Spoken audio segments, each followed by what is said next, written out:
Hi friends, good morning everyone.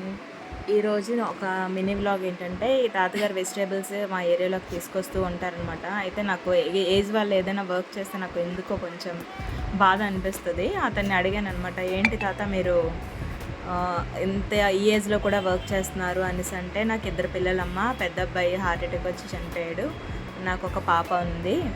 అప్పటి నుంచి కూడా నేను వెజిటేబుల్ షాప్ ఉండేది, షాప్స్కి ఇప్పుడు ఎవరు రావడం లేదు కదా అని ఇలా బండి వేసుకుంటూ వస్తున్నాను అని చెప్పారు.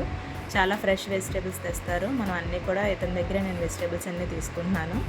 తాతయ్య గారికి ఈరోజు ఒక సర్ప్రైజ్ ఇవ్వబోతున్నాను అనమాట. సర్ప్రైజ్ ఏంటో మీరు చూద్దరు కానీ, ఆ తాతయ్య ఎంచి సీరియస్గా వెజిటేబుల్స్ ఇస్తున్నారు.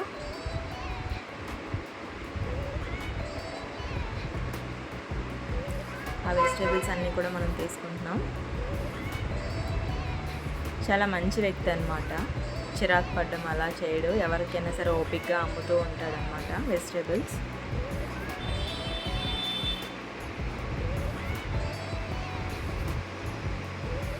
నాతో సొంత మనవరాల్లాగా మాట్లాడుతూ ట్రీట్ చేస్తూ ఉంటారనమాట. అందుకే నేను ఇంకా ఎవరి దగ్గర తీసుకోను వెజిటేబుల్స్, ఇది ఆ దగ్గర తీసుకుంటాను. అదే కాక ఫ్రెష్ వెజిటేబుల్స్ మనకి ఇస్తారనమాట.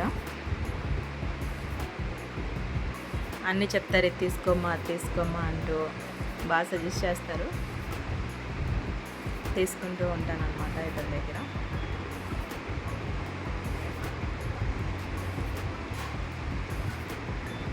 అదే తాతయ్యకి ఒక సర్ప్రైజ్ ఏంటంటే, తను ఇచ్చిన వెజిటేబుల్స్ కాస్ట్ కాకుండా నేను నా వంతు సాయంగా ఒక 200 ఎక్స్ట్రా ఇద్దాం అనుకుంటున్నాను.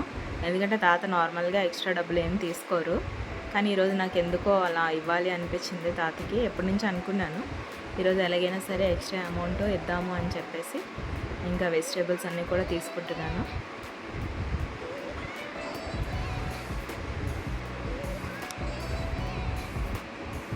అలా కాకుండా మీ ఏరియాలో కూడా ఇలా ఏజ్డ్ వాళ్ళు ఎవరైనా ఏదైనా బిజినెస్ చేసినట్టయితే వాళ్ళకి మీ వంతు సాయంగా ఏదైనా అమౌంట్ కానీ, వాళ్ళకి ఏమైనా ఇష్టమైన వస్తువులు కానీ ఏమైనా మీకు ఇవ్వాలి అనిపిస్తే హెల్ప్ చేయండి.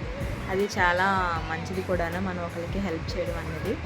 తాత మొత్తం అన్ని ప్రైజెస్ చెప్తున్నారు, ఎంత ఏంటని. మొత్తం అన్నీ కలిపి ఓవరాల్గా 150 రూపాయలు అయ్యాయి. నేను అతనికి 150 రూపాయలతో పాటు ఒక 200 ఎక్స్ట్రా ఇద్దామని అనుకుంటున్నాను. మీరు కూడా ఈ విధంగా హెల్ప్ చేయండి. మనకు తోచినంత సాయం చేయడంలో మనకి పోయేదేమీ ఉండదు కదా, వాళ్ళు చాలా హ్యాపీగా ఫీల్ అవుతారు. తాత ఇంకేం కావాలమ్మా అంటూ కొత్తిమీర కూడా వేస్తున్నారు.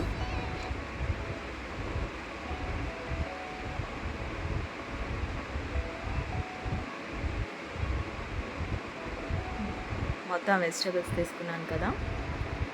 ఇప్పుడు తాతకి తెలియదు నేను ఎక్స్ట్రా డబ్బులు ఇస్తాను అనేసి. తాత డబ్బులు చూసి అడిగారనమాట. హ్యాపీగా ఫీల్ అయిపోయారు తాతయ్య. ఇలాంటి హెల్ప్ మీరు చేయండి.